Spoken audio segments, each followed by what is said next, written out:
For a quick and colorful and refreshing dinner, these spicy and sweet shrimp tacos fit the bill.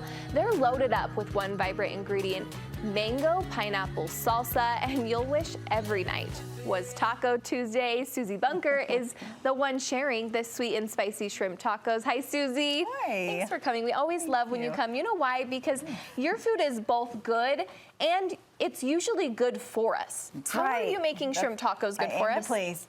Well, look at all these beautiful colors from nature. I always say eat the rainbow every day. You're going to eat the rainbow in one meal today. Right? And again, I'm always talking about the smell-o-vision on TV, but like the smell of all these like yummy peppers and onions and cilantro and the shrimp, like this is going to be a crowd favorite. It's so delicious. You're going to love this meal. You're going to love it. Okay, let's start with the shrimp. We're seasoning, we're cooking. Tell us what. Yeah, so all I've done is put a little bit of avocado oil in and then just salt and pepper the shrimp. Shrimp cook in literally like a minute or two each side, so it's super fast and easy. You can pull together this meal really fast.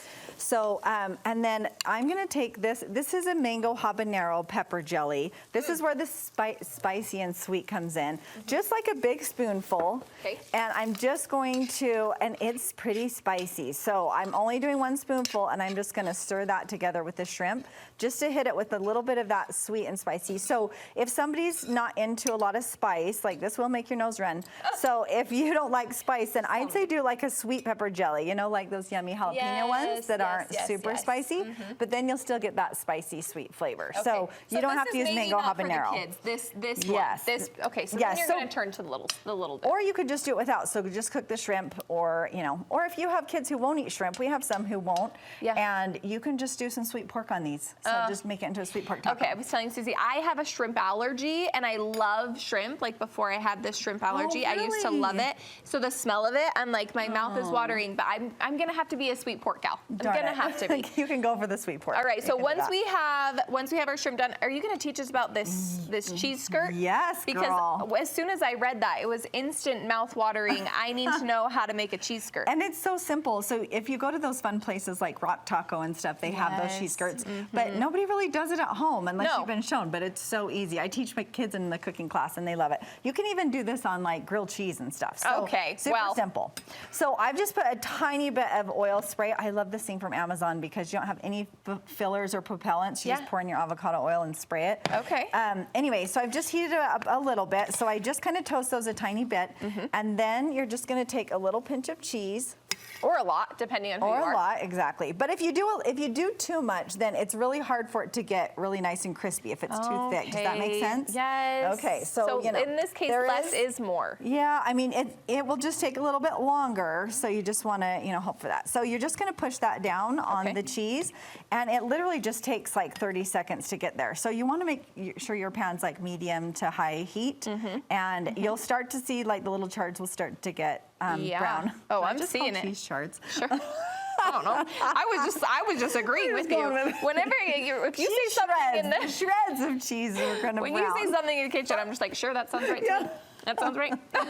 So then with the magic of TV, you're going to flip it over. It's going to look like this. It's going to look like that, right? So let me show you, I guess, what it looks like when it's not quite done. That's kind of good. Okay, so see how it's like just kind of melted, like a quesadilla. Yeah. So you just want to keep going until it gets nice and brown, and then you flip it. I feel like when you have it in that little bit more brown too, in that texture, there's also a different taste, which is so yummy. It's kind of a little bit more caramelized. Yes, that's why we do it. Yes, that's why we do it. So that's why it's fun on the outside of a grilled cheese or something too, to do a little one and then just hit it real quick, because then it gives you that different cheese flavor. I know, don't drill on my scripts. Don't drill my scripts. Okay, now let's talk about the mango salsa. Okay, so I've got some chopped up mango in here already, or excuse me, pineapple, but I was just gonna show you with the mango. A lot of people get scared of mangoes because they don't know how to cut them. So I was like, let's just show you. Yeah.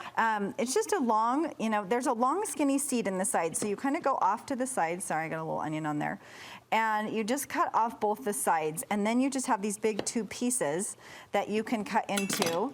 And when I'm making a pineapple salsa, a key to this is making everything really small so that we can get little bits of everything in every bite, right? If we make the chunks too big, then it's going to be too big. Do you see how fine those are? Yes. So we've got red onion, red bell pepper, cilantro, And the cabbage is gonna go on top. It's not part of the salsa, but you'll see how finely I cut these little guys. Look at that. These are called mango cities. My kids eat them just like this. They love them. As they should. But I cut these long ones in the middle. I cut off kind of the top half, and then I cut the bottom half off. Again, so you're making it more fine. If you maybe cut it all at once, Just it'd be a little small bit too big. pieces, yes. Okay. And this mango looks perfectly ripe. I'm also looking at your knife skills. Very impressive, ma'am. Thank you. Very impressive. Thank you. I do teach knife skills in my cooking classes. Of course you do.